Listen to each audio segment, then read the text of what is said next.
করি আপনারা সবাই খুব খুব ভালো আছেন। আপনার আশীর্বাদে আমিও মোটামুটি ভালো আছি। বলবেন বাবার বাড়ি থেকে আবার বলছি মোটামুটি, সত্যি শরীরটা বেশ ভালো না। তো বেশি খাওয়া দাওয়া করলে এরকমই হয় লোকের। তো ওদের দুই ভাইয়ের আদর দেখে আমারও ছোটোবেলার কথা মনে পড়ে গেল। ইস, বাপরে বাপ, যেমন ওর কেউ নেই। তো বড়ো ভাইয়ে বাজার টাজার পাঠিয়ে দিল। দেখেন এত সুন্দর ছোটো মাছ দিয়ে সব কিছু কাটা বাটা করে নিয়েছেন, সব কিছু রেডি। তো এদিকে আবার সবজি কাটাও চলছে। এই দেখেন বৌদি আরও কি সবজি কাটছেন।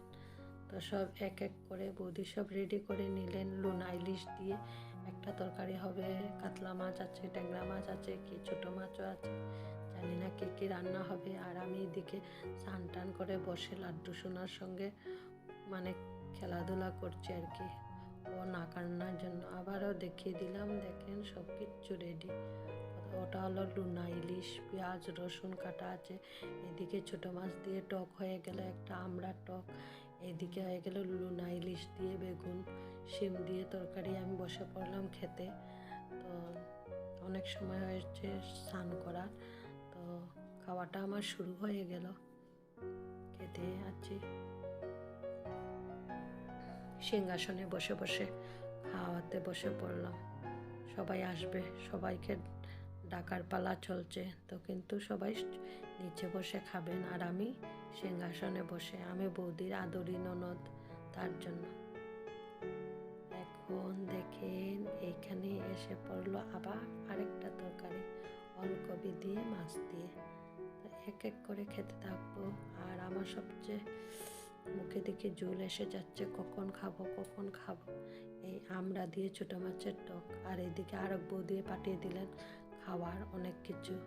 আপনার মধ্যে হয় নাকি এই কোনো কিছু ভালো রান্না টান্না হলে ওই ঘরে রান্না ওই ঘরে দেওয়া হয়, আর ও ঘরে রান্না ওই ঘরে দেওয়া হয়। আমাদের মধ্যে লেনদেন চলে আর কি, কিন্তু আমার মধ্যে চলে না। কেননা আমাদের এদিকে তো পাড়া প্রতিবেশী নিয়ে থাকি না, যার যার ঘরে থাকি।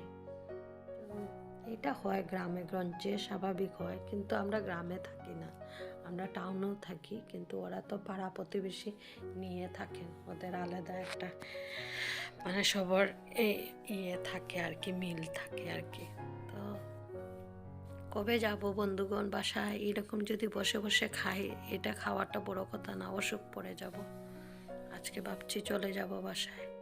আর আমার বড় ভাই আমার সঙ্গে মচকরা মারছে, কখন কখন যাবি রে, কখন যাবি, অনেক দিন তো হয়ে গেল। আমি বললাম এমন কোন বাসায় আসলাম, বলছে নাকি কখন যাবি। বাপরে বাপ, এমন আমি কুটুম আসলাম, মানে আত্মীয় আসলাম, মানে যার বাড়ি আসলাম, ওরা সবসময় বলে কখন যাবি কখন যাবি। আমার ভাই আর কি আমার সঙ্গে মচকরা করছে, দুইও ভাইই করছে আর কি। আমি দেখতে একটু মোটা সোটা, কিন্তু সবার আদরই ছোট।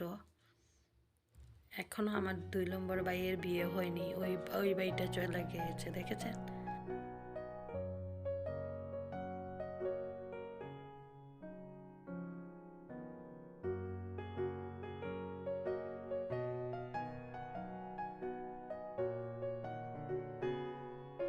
আমি যখনই ভাত খাই কোনো কিছু ফেলে টেলে খাই না, আমার যতটুক সম্ভব ততটুক নেই, কোনো সময় না। আজকে দিয়ে কোনো কথা না, আমি কোনো মন্দিরে যাই বা বাবার বাড়ি হোক আর মামার বাড়ি হোক আর পাড়া প্রতিবেশী হোক আর কোনো হোটেলেও খাওয়া দাওয়া করি বা যে কোনো জায়গায় কোনো পূজা পালে, আমি ভাত একটু কফ ফালানোটা আমি একদম, আমার জন্য দুশ্মন। আমি ফালানোটা একদম দেখতে পারি না। মানুষের যেন ভাতকে অত অপমান করে, আমার অনেক খারাপ লাগে। ভাতের জন্য লোকে কি কি করে, কত কষ্ট করে, বাপরে বাবা। আর আমার গরু, আমি ভাত একদম মানে অনিষ্ট করি না। আমার মেয়েকেও বলি যতটুকু খাওয়ার ইচ্ছা ততটুক নাও, আমারও যতটুকু খাওয়ার ইচ্ছা ততটুক নেই। আমার গরু মেয়ে দিয়ে কোনো কথা নয়, আমার গরু যে কোনো বাচ্চা হোক, বুড়ো মানুষ হোক বা আত্মীয় স্বজন হোক, আমি বলবো যার যতটুক লাগে ততটুক নেও, কিন্তু ফেলবে না ভাই। ভাতের জন্য এত কষ্ট মানুষে করে। ভাত না থাকলে 1 বেলা 2 বেলা না খেয়ে থাকা যায়, একদিন না খেয়ে থাকতে পারবেন। বাপরে বাপরে বাপ, আমি না বাবা, যেতদিন দেখবেন আমি পুরা থাল পরিষ্কার করে খেয়ে নিই, আপনাদেরকে ভিডিওর মধ্যে সব সময় দেখাই। একদম আমি ভাতটাকে অনিষ্ট করি না, আর কেউ যদি ভাতটাকে অনিষ্ট করে আমার অনেক খারাপ লাগে। তো বন্ধুগণ, আর কি বলবো, আজকের জন্য এতটুকুই। আপনার যদি আমার ভিডিওটা ভালো লাগে, লাইক কমেন্ট শেয়ার সাবস্ক্রাইব করতে মোটেই ভুলবেন না। বাই।